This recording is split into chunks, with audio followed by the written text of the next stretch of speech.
নমস্কাৰ বন্ধু বান্ধৱীসকল, আজিৰ ভিডিঅ'ত আপোনালোকক লৈ যাবলৈ ওলাইছোঁ অৰুণাচল প্ৰদেশলৈ। এটি প্ৰাকৃতিক সৌন্দৰ্যৰে ভৰা সুউচ্চ পৰ্বতমালাৰে আবৃত আৰু অসংখ্য ৱাটাৰফল আৰু লেক দেখিবলৈ পালোঁ। আমি গুৱাহাটীৰ পৰা যাত্ৰা আৰম্ভ কৰিলোঁ গাড়ীত ভালুকপুং হৈ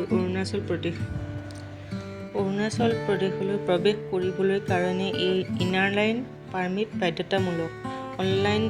অনলাইন সহজতে আবেদন কৰিব পাৰি। ৰূপা চেৰগাঁও বোমডিলা হৈ দিৰাঙত আমি হোমষ্টেত ৰাতিটো কটালোঁ। পিছদিনা আমি ৰাতিপুৱাই ৮টামান বজাত চেলা লেক চাবলৈ বুলি ওলালোঁ। ১৩,৭০০ ফিট ওপৰত চেলা লেক।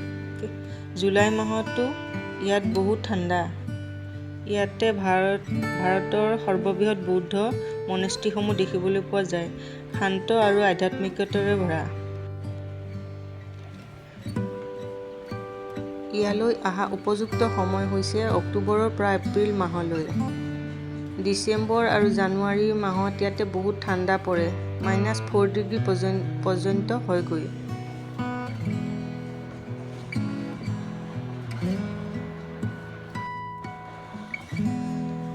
অৰুণাচল প্ৰদেশৰ প্ৰাকৃতিক সৌন্দৰ্য আমাৰ মন ভৰাই তুলিলে আৰু বহুতো ভাল লগা স্মৃতি আমি বুকুত বান্ধি লৈ আমি নেক্সট দিনা ঘৰমুৱা হ'লোঁ।